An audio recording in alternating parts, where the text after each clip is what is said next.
Hello, everyone. Welcome back to another edition of the Benchwarmer Sports podcast. I'm Raffi, joined by Davian. Davian, NFL's going on. We're going to talk about that. Yeah. But we are just under 2 months away from March Madness. And Yeah. technically it's a little more than 2 months. But regardless, I Yep. can't wait for March. I cannot wait for conference tournaments. I cannot Yeah, wait I for know, March dude. Madness. I know. The first and second round, there's going to be games in Milwaukee, Wisconsin. I will be there. I cannot wait. But I'm going to just contain that excitement for the second half of the show because Yeah. first we need to talk about NFL. But Yeah, we do. We do need to cover it. as is customary on this podcast, I'm so excited to talk college basketball. I'm sorry. How are Yeah. you? How are things? Yeah.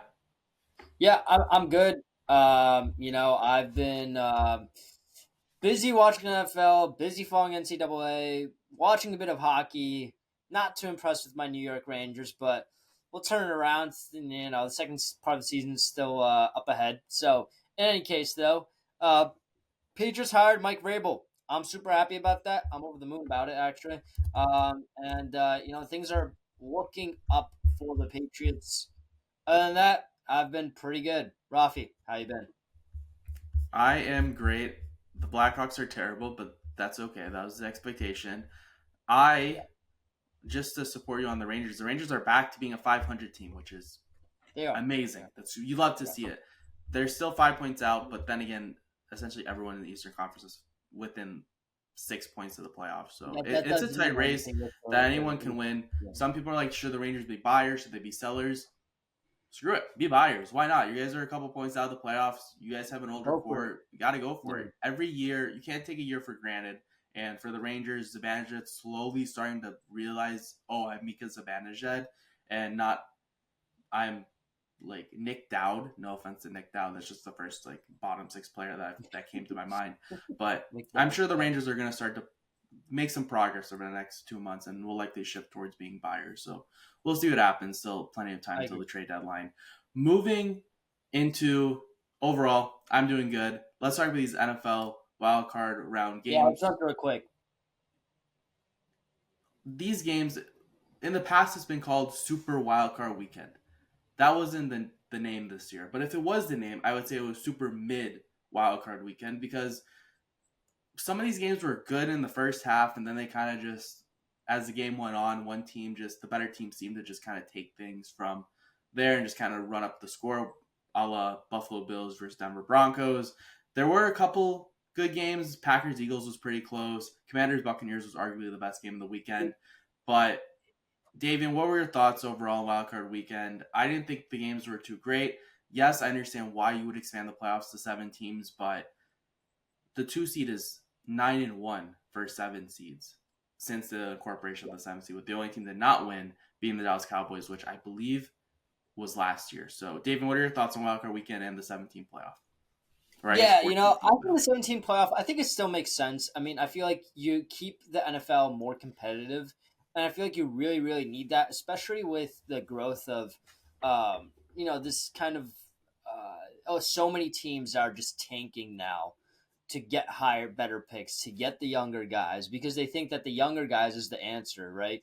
Time and time again, we're seeing veterans be kind of let loose sooner than rather than later, even though people are playing longer. But in any case, let's go game by game.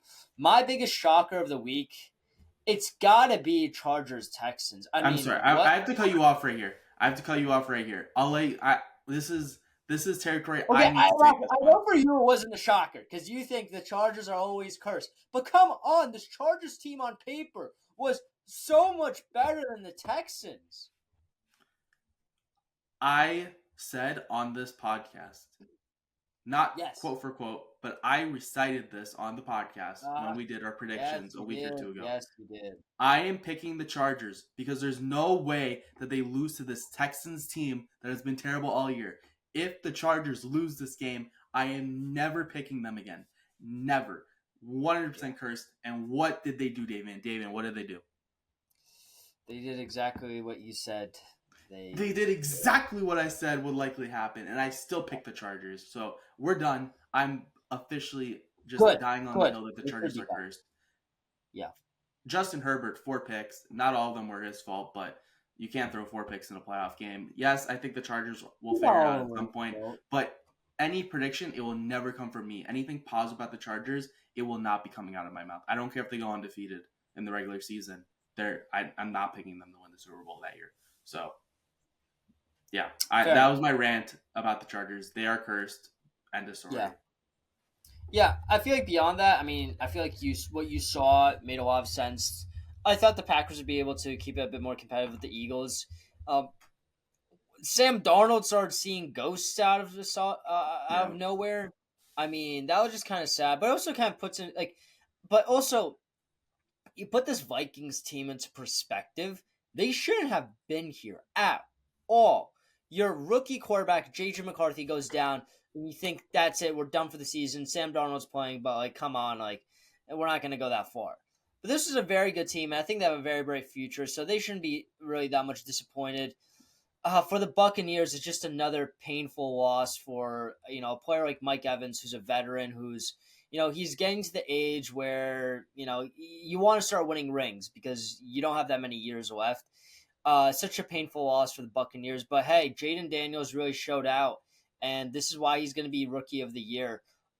He was very, very impressive. I am cheering for these Commanders now, kind of as the underdogs, but I feel like that the Lions are going to really show them who's boss here.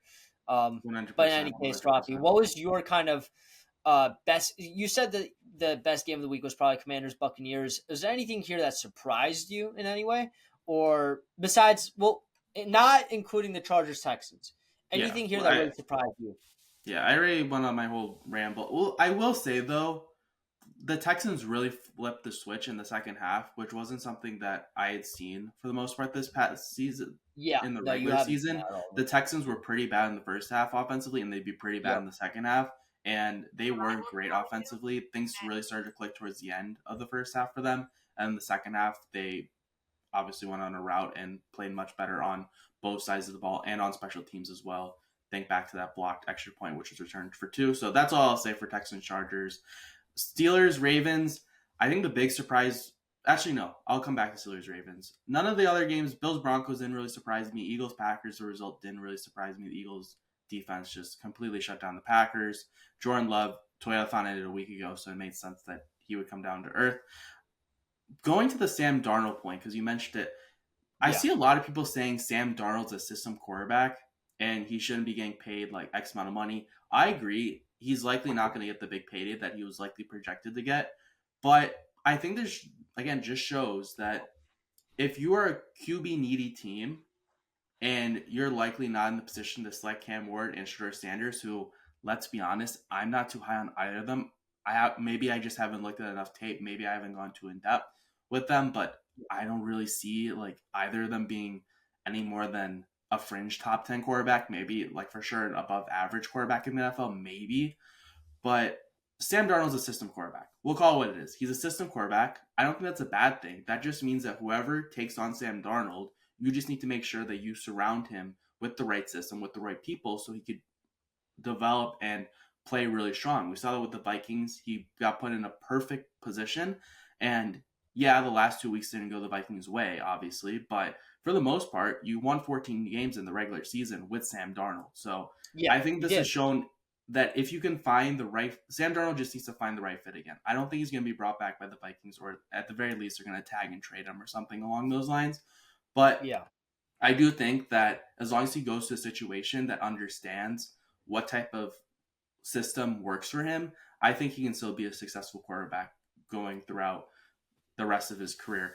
Going back to Steelers Ravens, this is my last comment really on Wildcard Weekend.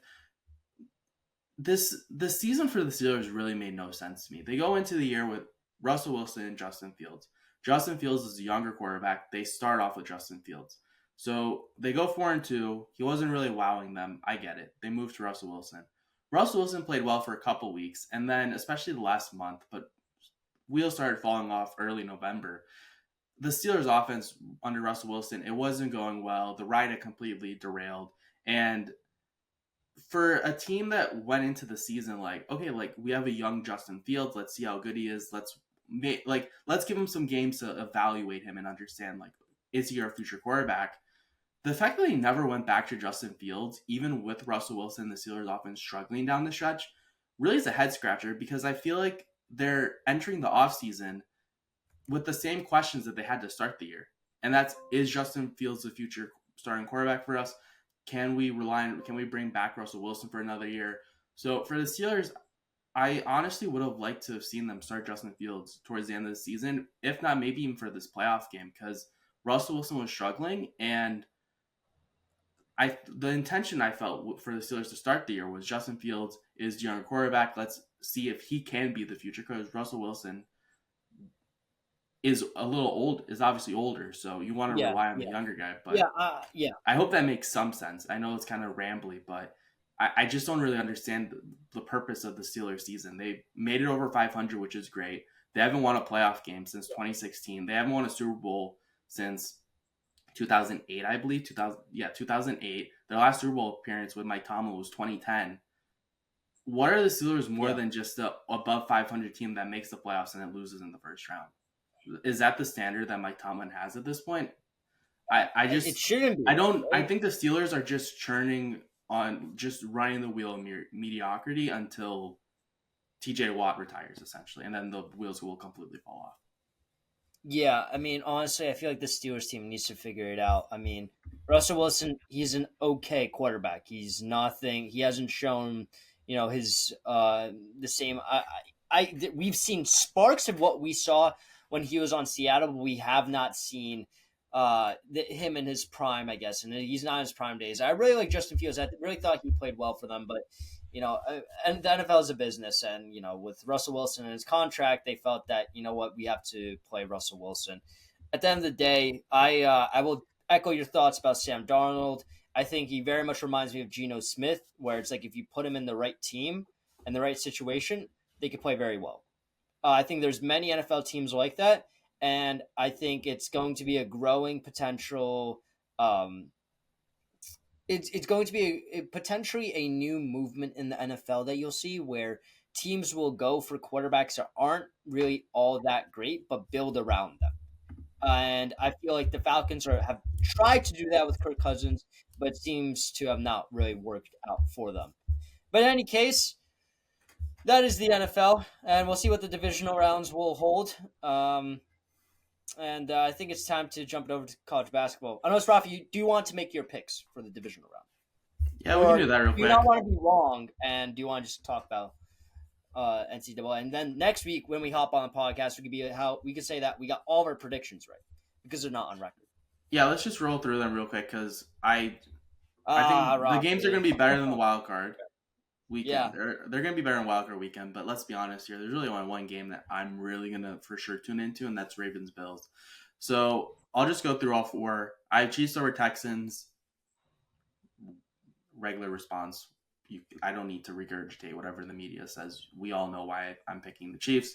Lions over Commanders. Again, I love Jane Daniels, but the Lions they've just been playing really well of late. And obviously with that big win, the first Vikings 2 weeks ago, and then obviously they have some rest. David Montgomery coming back, some key players on the defensive end also coming back. So I like the Lions.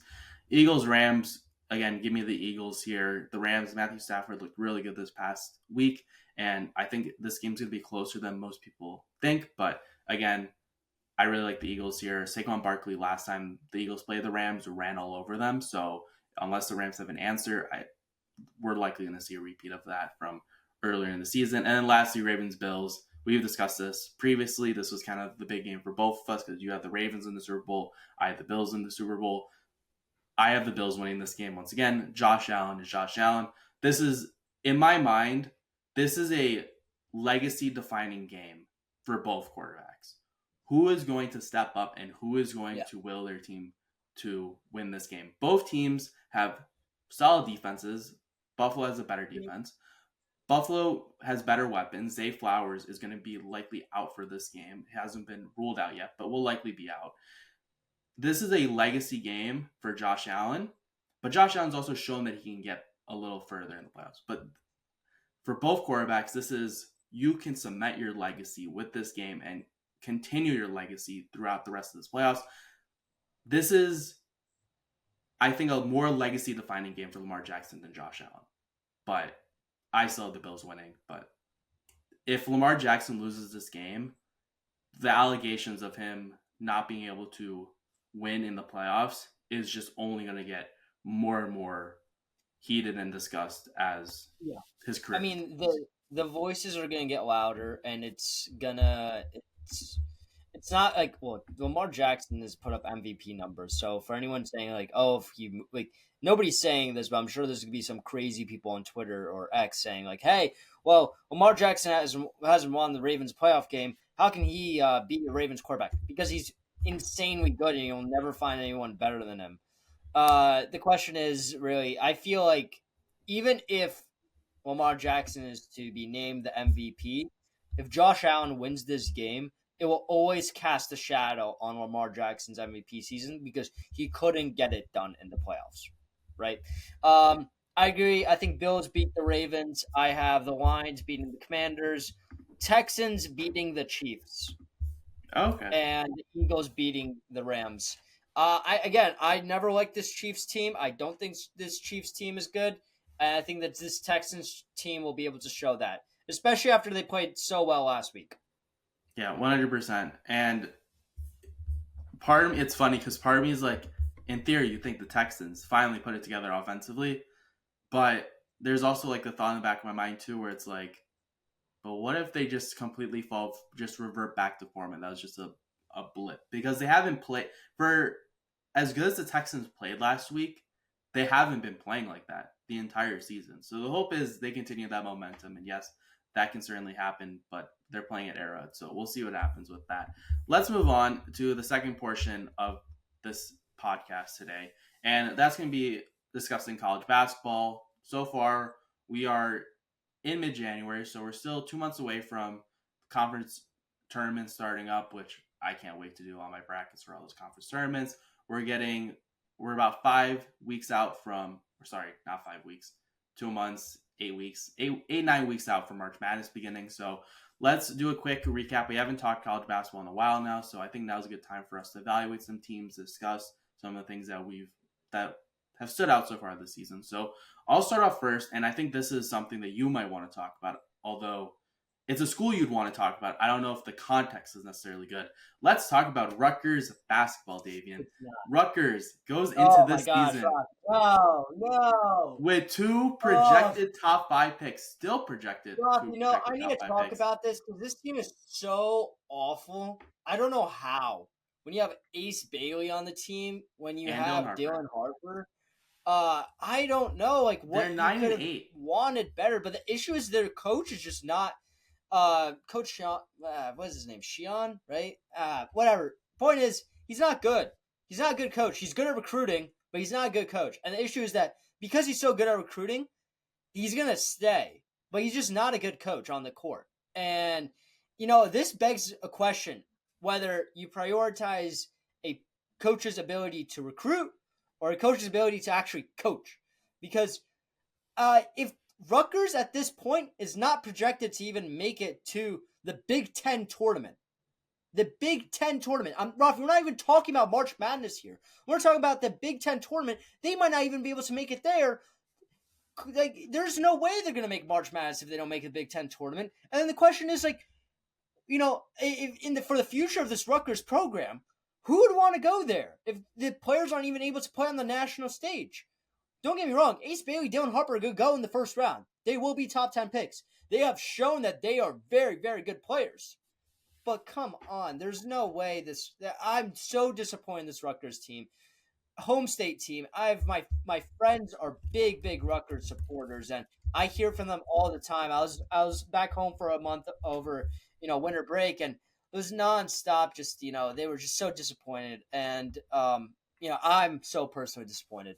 But Raffi, I'll give it back to you.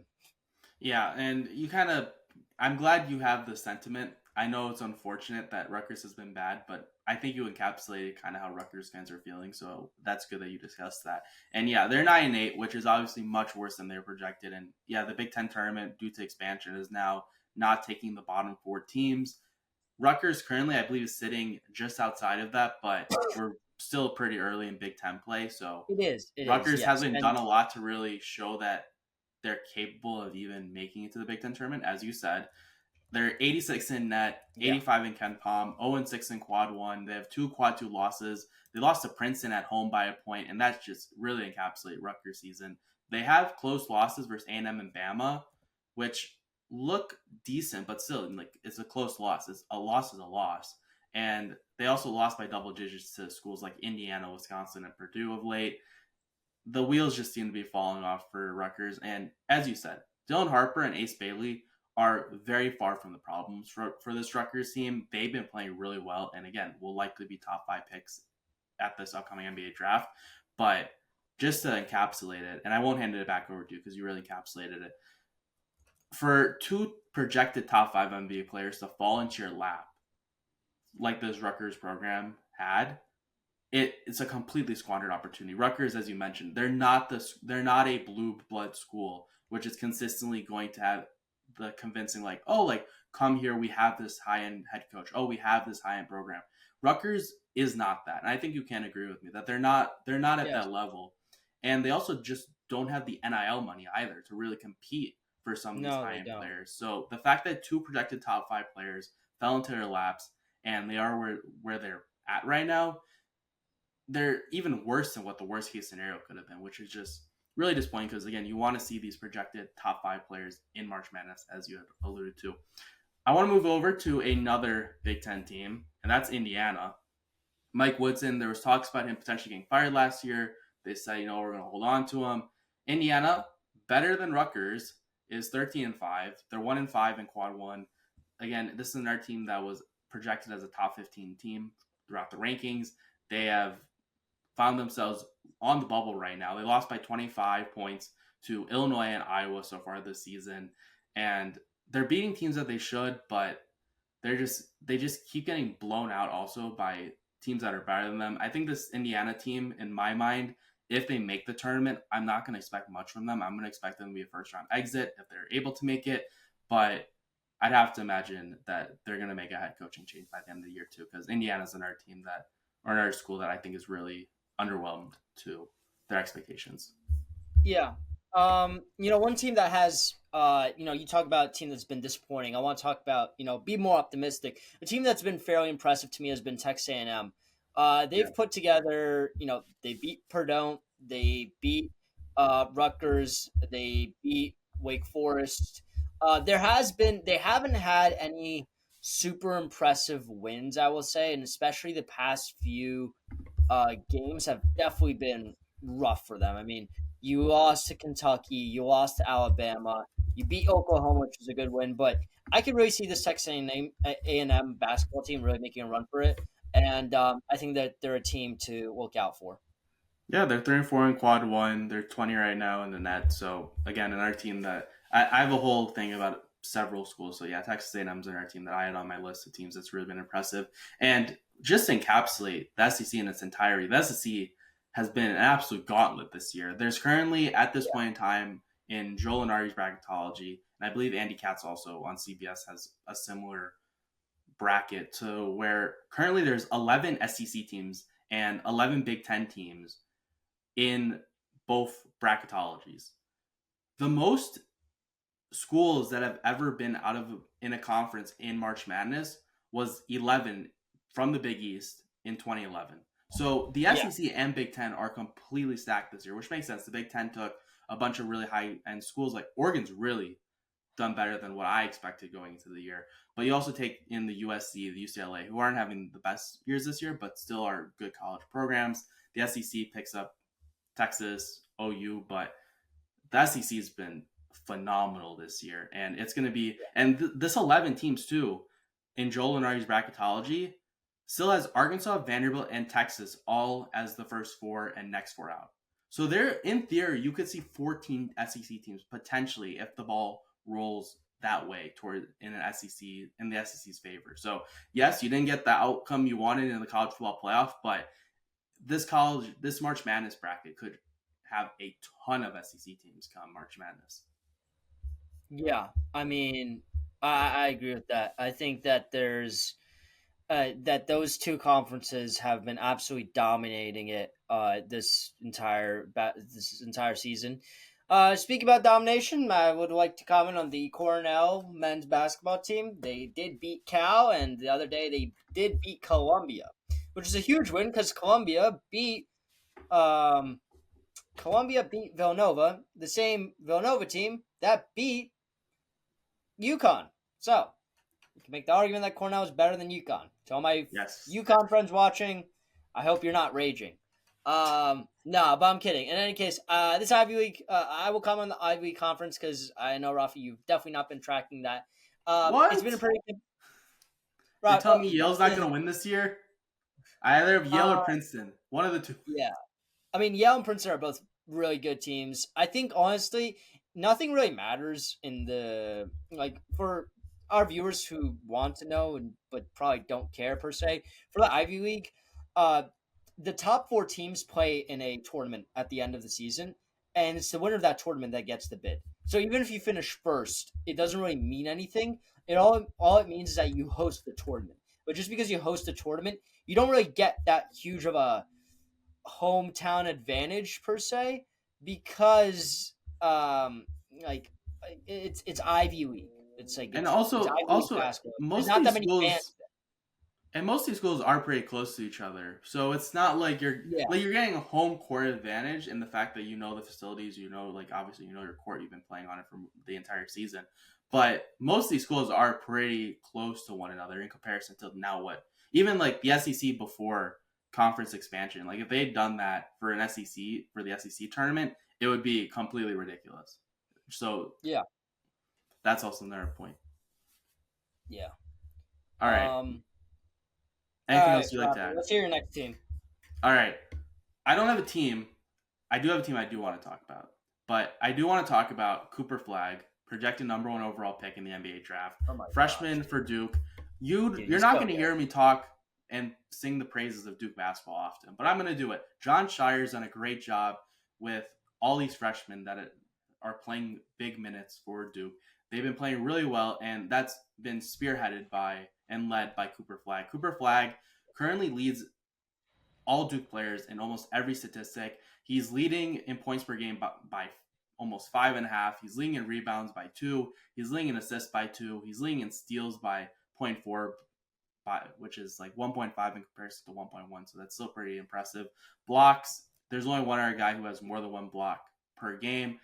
He's been spectacular this entire season. He's for sure going to be likely the NCAA player of the year, and for sure slam dunk number one overall pick in the NBA draft. So Duke's been really good this year. The ACC, there's a couple teams like Louisville who hasn't been too bad. UNC might find their way into the tournament. Clemson should make the tournament as well. But for the ACC, we're not seeing them as strong as they have been in years past. This Duke team should have no problem getting to the one line come March Madness. Sean Shire's done a great job with this program after a Yeah, legend left. yeah. I mean, Rafi, I'm gonna just absolutely echo everything that you just said. I mean, this Duke team is legit, and Cooper Flag, we saw over the summer that this guy can ball. When he was on Team USA basketball, locking up some of the best players in the NBA, I mean, that I think for me was already sending alarm bells that, all right, this kid is not a joke. He's not some overhyped player. He is legit, and he's shown that. And I can't wait to see him go number one, in the NBA because he will be. I mean, honestly, like don't get me wrong. There's so many other good players with Ace Bailey, Dylan Harper. I mean, this entire year. I mean, I keep seeing these TikTok edits about like the Teen Titans and how it's this year, like for basketball, it's been all of these freshmen absolutely going off across Illinois the is an country. amazing freshman too. Not to cut you off, I'm blanking on Yeah, his name, but he's been also amazing. yeah, you're 100% right. I've seen that report as well. Not report. I've just seen that as well, and it'll be interesting to see how these players translate, freshman players translate into the NBA, and whether and which one of them will decide to stay an extra year because of how competitive this draft stock I think is going to be. 100%. And I don't do this often, but I looked at an NBA mock draft, or a couple NBA mock drafts actually, over the past week in preparation for the show, and it's very rare of late to see so many players that are picked out of college. Normally, you see all these G League guys. Normally, you see a bunch of people from other countries, which is great. You want to grow the game. I don't have a problem with that. But especially, I don't like the G League at all. I don't like seeing players of college age choose that route. There's obviously reasons. There's obviously pros. But I'm spoiled. I like seeing people go to colleges and play for the programs, go to March Madness, see them on in these best on best tournaments. I really like seeing that. So the fact that so many players that are projected top 10 and first round picks are in college right now, I think this is just going to make this March Madness tournament even more fun just in its entirety. I do want to talk about one final team before we close the show. John Calipari goes to Arkansas. Arkansas is 0-4 right now to start conference play, 11-6 overall. Yeah, as I mentioned, they're just outside on the bubble right now. Most bracketologies, honestly, I'd have them around that range as well if I were to do bracketology. 50 in net. Luckily, they're in the SEC, so quad one wins are literally every game essentially is a quad one win possibility in the SEC for the most part. But Arkansas just hasn't looked good versus those good teams. Are very similar to Indiana, where they beat the teams that they should, but teams that are better than them, there's a clear gap between them. And for a team that has the 100%. NIL money, and I mean, look, they have a big game coming up this Saturday against Mizzou. Calipari. It seems like the struggles from his time in Kentucky have now just transferred to Arkansas. And I'm sure this is just the first year issues, and I'm sure things will hopefully get better. But right now, Arkansas, you mentioned it, with some of these conferences now shortening how many teams are accepting into their conference tournament.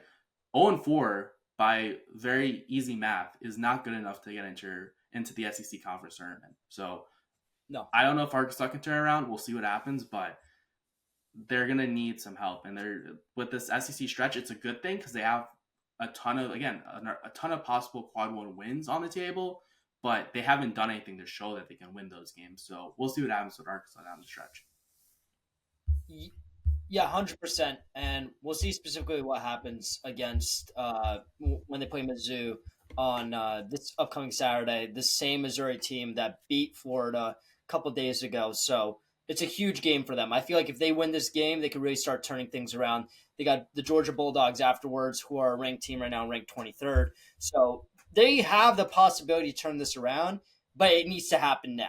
Because if they go 0-5, yeah, I can't see them really being able to turn it around and, even making that SEC tournament.